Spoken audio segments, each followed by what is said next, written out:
Do you know that there's a very big difference between features, intrinsic value, and perceived value of your offer? Now, imagine having two identical bottled water, right? Same cost of bottle, same water purifying method inside the two bottled water.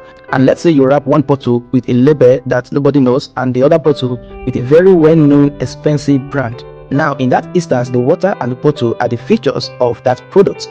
The intrinsic value is the true worth of each product. Saying they're the same products, they have the same intrinsic value. If you buy them outside, you most likely buy this bottled water for 200 naira. But when it comes to perceived value, that well-known brand, especially if you sold that bottled water in a hotel, in a high-end restaurant, you are not going to sell it for 200 naira. You're going to sell it for way more than that. And that is what is called perceived value. A feature explains what is included in the offer, while value, especially the perceived value, explains why anybody cares about it. And if you must sell out your offer, then you must project a perceived value of that offer to the audience. But the reality is that most business owners present their offers by listing everything their offers provide and still leave buyers unsure of whether or not to buy the offer. So a feature-based offer sounds more like these are the number of modules, these are the number of sessions, these are the bonuses, and this is the access you're going to have. All those things that is included in the offer are called features. But as a wise business owner, you don't want to lead the presentation of your offer by listing as features. So let's talk about the value-based offer. A value-based offer solves the question of what problem is removed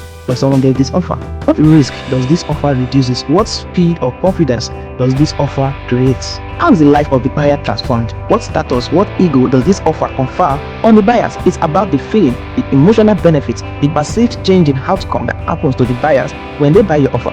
So it matters how you present your offer in such a way that your audience actually understand and they are certain about what they will get out of the offer. Because the reality is that people are not looking to buy more features. No, they want to be certain about how your offer will actually change their life status and state in life. So if your offer feels hard to explain this that they want, well, maybe you're probably just selling features and just mentioning what's included in your offer, where in reality the market is actually looking to buy a value, whether it is intrinsic value or more importantly, it's perceived value.